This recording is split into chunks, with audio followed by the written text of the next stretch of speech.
different sentences, who seems to have mental মার্কিন যুক্তরাষ্ট্রের নবনির্বাচিত প্রেসিডেন্ট ডোনাল্ড ট্রাম্প তার দ্বিতীয় মেয়াদের প্রশাসনের জন্য তার ঘনিষ্ঠ সহযোগী ভারতীয় বংশোদ্ভূত কাশ প্যাটেলকে ফেডারেল ব্যুরো অব ইনভেস্টিগেশন FBI-এর পরিচালক হিসেবে মনোনীত করেছেন। ৪৪ বছর বয়সী কেশব প্রমোদ প্যাটেল আমেরিকায় কাশ প্যাটেল নামে পরিচিত। কাশ প্যাটেলকে এ পদে নিয়োগ দেওয়ার প্রস্তাবটি আসে ১ ডিসেম্বর ২০২৪-এ, যখন ট্রাম্প FBI-এর নেতৃত্বে পরিবর্তনের ইঙ্গিত দেন। প্যাটেল এর আগে ট্রাম্পের প্রথম প্রশাসনে প্রতিরক্ষা দপ্তরের প্রধান সহকারী হিসেবে কাজ করেছেন এবং ট্রাম্পের কঠিন সমর্থক হিসেবে পরিচিত। ট্রাম্প তার সামাজিক যোগাযোগ মাধ্যম প্ল্যাটফর্ম ট্রুথ সোশ্যালে বলেন, কাশ একজন দক্ষ আইনজীবী এবং আমেরিকা ফার্স্ট লড়াইয়ের নেতা, যিনি ন্যায়বিচার রক্ষা এবং দুর্নীতি উন্মোচনে তার জীবন উৎসর্গ করেছেন। কাশ প্যাটেল বর্তমান FBI পরিচালক ক্রিস্টোফার রে এর স্থলাভিষিক্ত হবেন।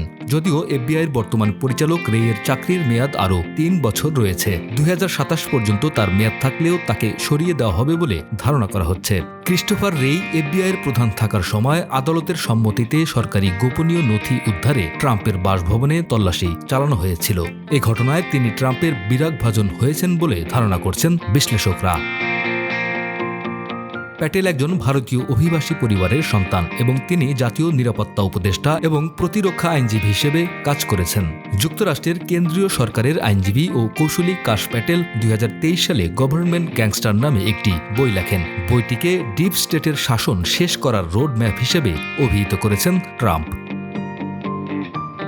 গুজরাটি পরিবারের সন্তান কাশ প্যাটেল, তবে তার জন্ম নিউ ইয়র্কে। তার পরিবার পূর্ব আফ্রিকা থেকে আমেরিকা গিয়েছিল। একটি বেসামরিক বিমান সংস্থায় কাজ করতেন কাশের বাবা।